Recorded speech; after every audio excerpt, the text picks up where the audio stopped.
You ever heard of something called Dada or Dadaism? Deliberately being irrational, rejecting standard assumptions about beauty or organization or logic. It's an anti-aesthetic statement about the lameness of the status quo, kind of. Art history class was a long time ago. Anyway, why am I trying to explain Dadaism on a cable news show 13 days from this big, giant, historic, crazy, important election that we're about to have? Well, it's because that's what I found myself Googling today, in search of a way to make sense of the latest McCain-Palin campaign ad. I'm Joe the plumber. I'm Joe the plumber. I'm Joe the plumber. I'm Joe the plumber. Do not adjust your TV machines. I cannot explain this, but it is for real. Maybe it's some sort of intentional stab at illogic? Are they trying to express disgust with the electorate by turning it into a world where people are solely identified by their first name, the word the, and an occupation? Just the other day in New Mexico, I saw a sign that said, Ed the Dairyman. We can call him Tito the Builder, Phil the Bricklayer, and Rose the Teacher, and Karina the Nurse. We have Ann the Engineer. We have Dave the Cop. We have Jeffrey the Hockey Player. We've got another miner. We've got John the only Republican in my high school. Rachel the Mystified. Is this what the campaign has come to? It's just not clear what end they're aiming at with the Joe the Plumber, the gimmick thingy.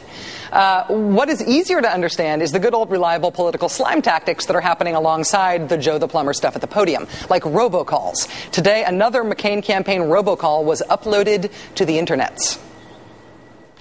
Hi, this is Rudy Giuliani, and I'm calling for John McCain and the Republican National Committee because you need to know that Barack Obama opposes mandatory prison sentences for sex offenders, drug dealers, and murderers. Thanks, Mayor 9/11, but you forgot to mention Willie Horton.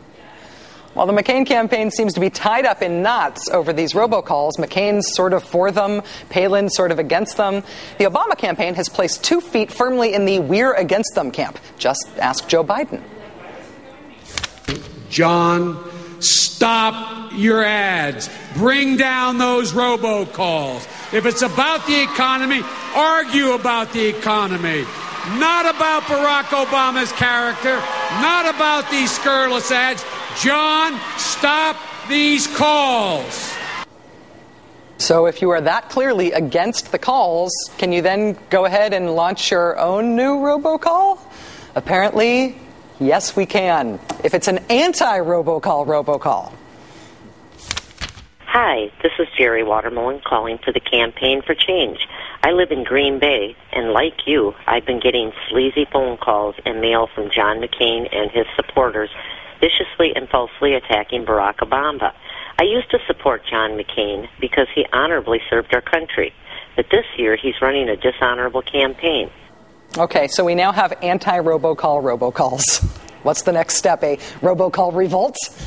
Yeah, as it turns out. One of the voices on your unfriendly neighborhood robocalls in West Virginia, Shaylee Cole, put her foot down and up and quit her job, saying this, quote, I told them I did not want to read it. They said either you read it or you go home. I told them I wasn't going to read it. They made me go home without pay for the rest of the day. I said I was unhappy with the situation, and I quit. You know, I think she will get a tax credit if Obama gets elected, by the way. But will Obama get elected amid the squall of robocalling and mailing and Joe the Plumbering from the McCain campaign? Is this the stuff that is tightening the races in places like Florida and Pennsylvania and Ohio and even Virginia? Joining us now is New York Times columnist Bob Herbert, or as he might be referred to at a McCain rally sometime soon, Bob the columnist. Bob the columnist. How are you, Rachel? I am mystified, it has to be said. Do you think this name the occupation construct is it an attempt at populism? I don't really understand. Sonic the Hedgehog, Bob the Builder, I don't. No, it's Dada. It's Dada. Dada lives. You know, actually seeing the clip of Rudy Giuliani reminded me of the old days when he was mayor of New York. And I was a columnist at the Daily News. It was like, that's the way Rudy was all the time. Attack, attack, attack. So they got the perfect guy for the robocalls.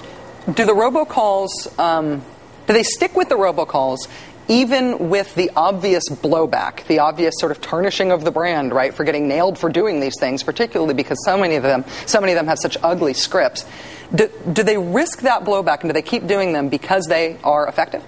Well, obviously they think they're effective, but all the tactics of the McCain campaign so far they have not been particularly effective. So I don't understand why sort of their whole strategy doesn't change. The Republicans, for the longest time now, the national Republicans, have tried to, in big elections, demonize their opponents, use divisive tactics and that sort of thing. And they've worked to a great extent. I mean, all of this is out of the Lee Atwater, Karl Rove playbook. I do think times have changed. And I think McCain has made a really bad error. Now, I don't know whether it's a fatal error. This election's not over. He may well get elected president. But I strongly believe that the McCain that so many people really liked as a politician before this campaign got heated up, the McCain that a lot of independents and even a lot of Democrats said, you know, I can live with that guy. You know, he has sort of tarnished that brand a great deal. I think that old McCain would have done much better against Barack Obama in this campaign. I'll add one more thing. The bounce that he got after the convention, after naming Sarah Palin as his vice presidential candidate, came because people really liked Palin's personality. They liked her persona. They liked her style. Now, I know she's had trouble with some of the issues and had some trouble on network interviews and that sort of thing. But this decline in Palin's popularity and even respect for her, I think, is also associated with the fact that she's been used as an attack dog in this campaign. So it's no longer such a winning personality. It's a mean-spirited personality. And I just don't think that's working, and especially not in this election. I would say that the Palin bounce, if I had to come up with an explanation for it, it was that she was new. Mm-hmm. It was combined with the convention bounce, which is something that every campaign gets because it was essentially simultaneous with that. But she also, because she was new, felt like a new kind of Republican. Right, and I think that you're right, that in putting her in the probably inevitable role of launching the most vicious of the attacks from the campaign itself toward Obama and Biden, she ended up looking like a very old school Republican. And I wonder if you think that it is harder in this election, in 2008, to get away with the attack stuff because everything does get uploaded to the internet, because you can't do anything under the radar. I think that's part of it, but I also think that the voters have seen what's gone on for the last 8 years or so, and they really do want something different. They've seen these harsh tactics for more than the past 8 years. And they think that, you know, Democrats and Republicans fighting each other, liberals and conservatives fighting each other, racial problems, all kinds of other divisive things going on. They think that that has all combined to hurt the country badly. The United States is not in good shape right now. You add to that this profound economic crisis, and I think a lot of voters are saying, you know, enough with that old stuff, deal with this crisis, get together and work this out. You know, we're tired of that old stuff. I also think that there's been a generational change. The Lee Atwater was a long time ago. Karl Rove probably carried those kind of tactics as far as they could be carried. I think the country is ready for something different. Bob Herbert, New York Times columnist, here and maybe forevermore, Bob the columnist. Thanks, Thank you for being here.